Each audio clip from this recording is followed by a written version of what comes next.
মনে একবার ঢোকার তৌফিক দিয়েছিলেন, আলহামদুলিল্লাহ।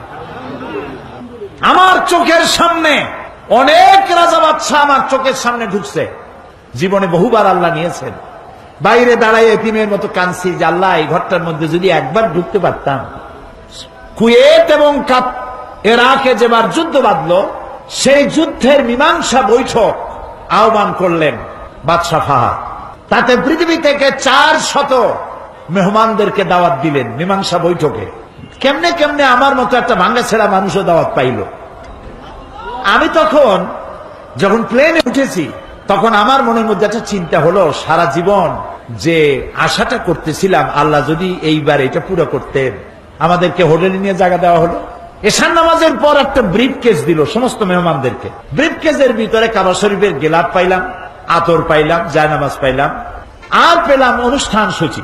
অনুষ্ঠান সূচিতে লেখা 3 দিনের সমাপনী দিবস, 3 দিন কনফারেন্সের শেষ দিন, ওটা বৃহস্পতিবার দিবাগত রাত। শুক্রবার সকাল 7:30টায় মেহমানদের জন্য কাবা শরীফের দরজা খুলে দেওয়া হবে। আমি তো পড়িয়া আমার চোখে তখন পানি এসে গেছে।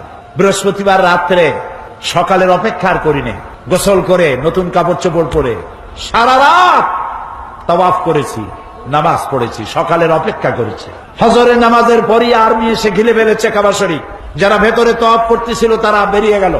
মাতাফের কিছু জায়গা তারা আটকে ফেললো, বাইরের থেকে তাওয়াফ হবে। কাবা শরীফের পাশটা খালি। প্লেনে ওঠার মতো বিরাট সিঁড়ি এসে হাজির হয়ে গেল। আমি তো সারা রাত থেকে তৈরি, আমার চিন্তা আমি আগে উঠবো, কিন্তু পারলাম না। তৎকালীন আজাদ কাশ্মীরের প্রেসিডেন্ট সর্দার আব্দুল কাইয়ুম উঠে পড়লেন আগে।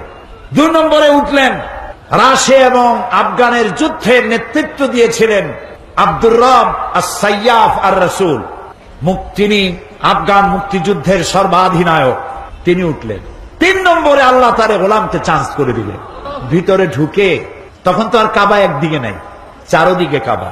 চারোদিকে দুরাকাত নামাজ পড়ে আল্লাহর ঘরের মাঝখানে সেজদায় পড়ে গেলাম। প্রায় আধা ঘন্টা জনমের মতো কাঁদলাম, যা মনে আসলো বলতে থাকলাম। হঠাৎ আমার মনে চিন্তা আসলো, আমি বুঝি অন্যান্য মেহমানদের উপরে জুলুম করতেছি, কারণ এই ঘরের মধ্যে 20-22 জনের বেশি লোক ধরে না। তো আমরা যত দেরি করব তাদের উঠতে তত দেরি হবে। তাড়াতাড়ি উঠলাম। আমি দাঁড়িয়ে দেখি আমার পাশে দাঁড়ানো রাজশাহী বিশ্ববিদ্যালয়ের প্রাক্তন ভাইস চ্যান্সেলর মরহুম ডক্টর এম এ বারী। বুড়া মানুষ, সাদা দাড়ি, চোখ দিয়া বদনার নালের মতো পানি পড়ছে, দাড়ি ভিজে ভিজে পড়ছে। আমাকে আঙ্গুল দিয়ে দেখালেন কাবার দরজার দিকে। আমার চোখ গিয়ে পড়লো কাবার দরজার উপরে, যেখানে উনি আঙ্গুল দিয়ে দেখালেন সেখানে লেখা আছে ওয়াকালা রাব্বুকুম উদউনি আস্তাজিব লাকুম। তোমার রব তোমাকে বলছে আমারে ডাকো, আমি ডাকের সাড়া দেব। আমি আবারও কাঁদলাম, আল্লাহ আমার কাম আমি করছি, এবার জবাব দেওয়ার মালিক তো তুমি। আল্লাহুম্মা লা তারুদ্দানা খাইবিন।